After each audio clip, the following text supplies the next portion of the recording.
donations, the Corporation for Public Broadcasting, annual financial support from viewers like you, the National Institute of Mental Health, the Geraldine R. Dodge Foundation, and these additional funders.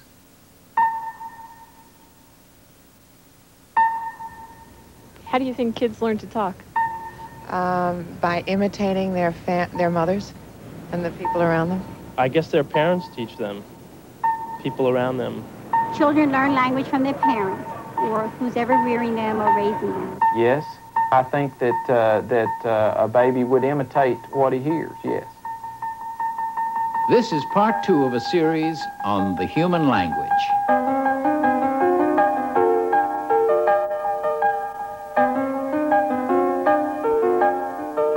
Where's Cookie Monster? Fine Cookie Monster. How do children acquire language without seeming to learn it? In advance of experience, the child is already equipped with an understanding of the basic structure of any human language.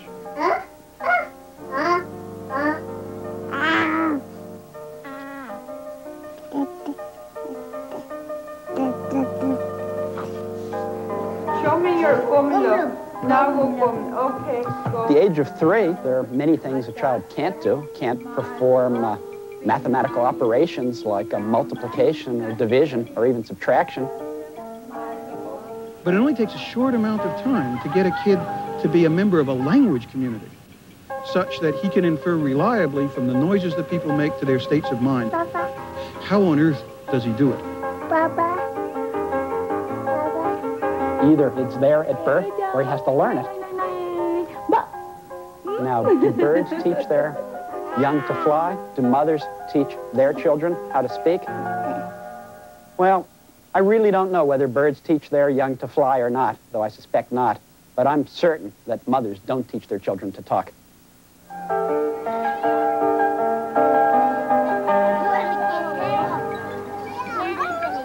This part of our series is about a great mystery.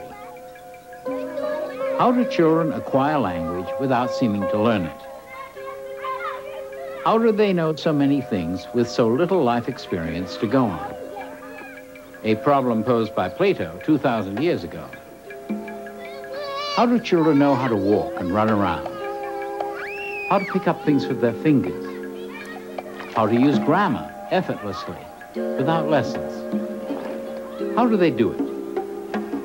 Approaches to Plato's problem have changed in recent years, and linguists credit one man with newly raising the issue and profoundly influencing their thoughts, Noam Chomsky.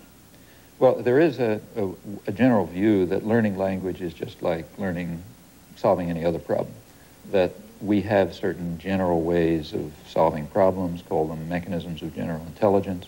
We apply them to this task, to that task, to the other task. It's the same mechanisms. One of the problems is acquiring language. There's another approach which suggests that, that in fact the brain is like every other system in the biological world.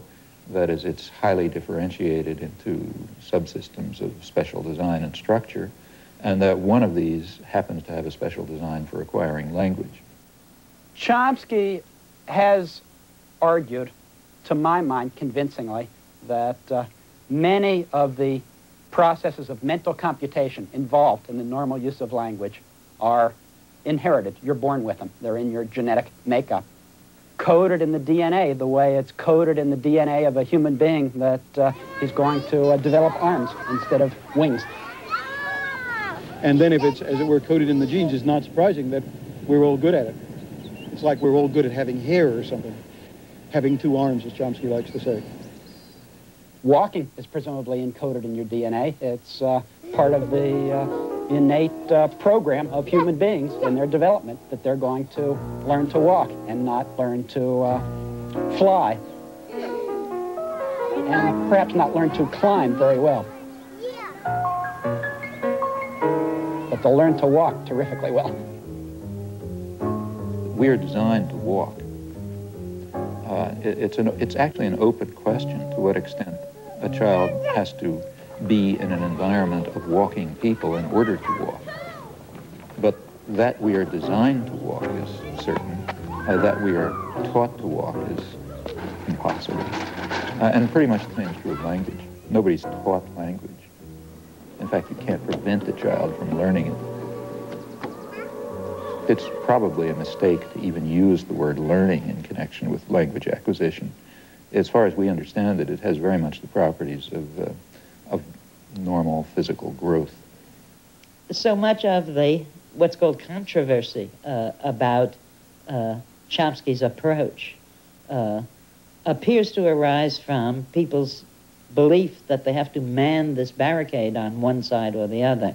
Either language is built in, as birdsong, let us say, is built in, or it is wholly learned from exposure to specific properties of the environment. Why can't it be both? In fact, I take it that this is the question of modern linguistics. How much of language does a child have to learn? And how much is built in? Jill de Villiers at Smith College can show that children know more than we think they do. Here's a story about a boy who loved to climb trees in the forest. But one afternoon, he slipped and fell to the ground. That night, when he had a bath, he found a big bruise on his arm. He said to his dad, "I must have hurt myself when I fell this afternoon." When did the boy say he hurt himself?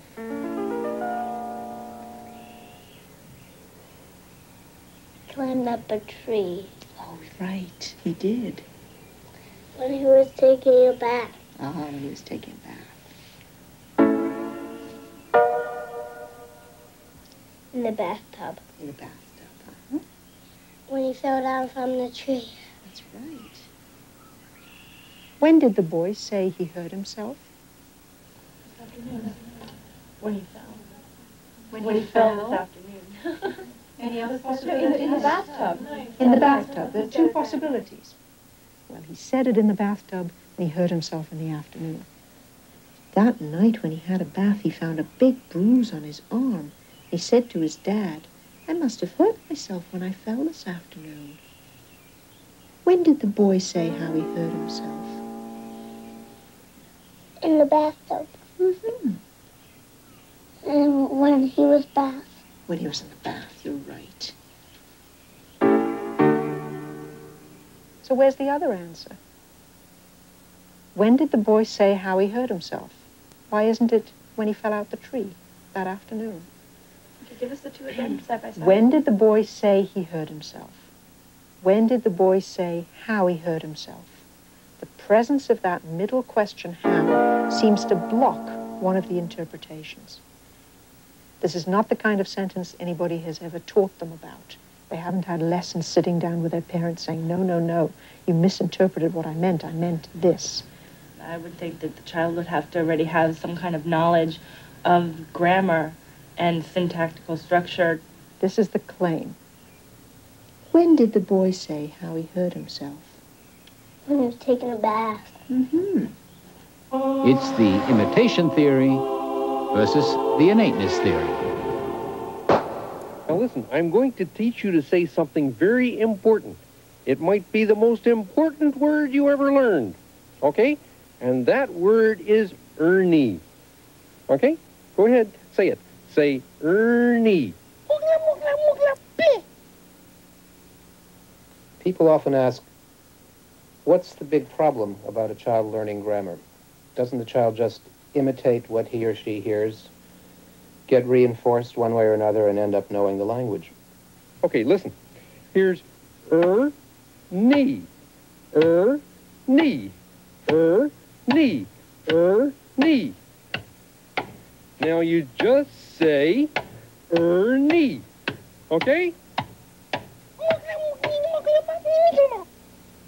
Our common sense theory about how children learn to talk is that they listen to their parents and they imitate their parents. But every child, like every adult, can produce brand new sentences that child has never heard before and never produced before. I hate you, Mommy. Now, come on. You didn't learn this from your mother. You just have to listen to a 3-year-old for a few minutes to realize that they're not simply imitating what they hear from their parents. I've heard children say things like, "Stop giggling me," or my teacher holded the baby rabbits, or my nose is crying when the child's nose was running, or I'm barefoot all over. It's a very funny sort of imitation. Now, Ernestine, look, watch. Knee. Ernie.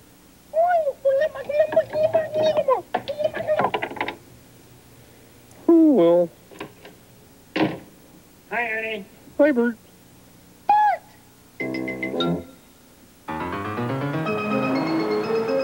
If we don't learn by imitation, how do we learn? But it's one of the linguist's strongest arguments that acquiring language is different from learning, because we don't seem to learn language the same way we learn other difficult things. With learning how to ride a bicycle, we all remember being told how to get on it, falling off. We even had training wheels, but we never give training wheels when we're learning language. In fact, what we know is that when mothers try and help their children learn language by making it simpler, the children systematically ignore the information that's being given to them. I don't know why he says pajamas. I mean jamamas, because I say pajamas, right? Jamamas. Jamamas? What about pajamas? Can you say pajamas? Pajamas. We come to cherish our children's errors, rare as they are. They're so cute. When my little girl would say she wanted to make wee-wee, I would say the word is urinate. Urinate, I said. The word is urinate. Urinate, dear. I'm in it.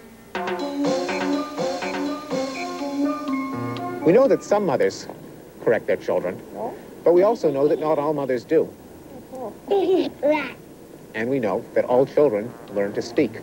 It doesn't seem to matter how many times I correct him. He's still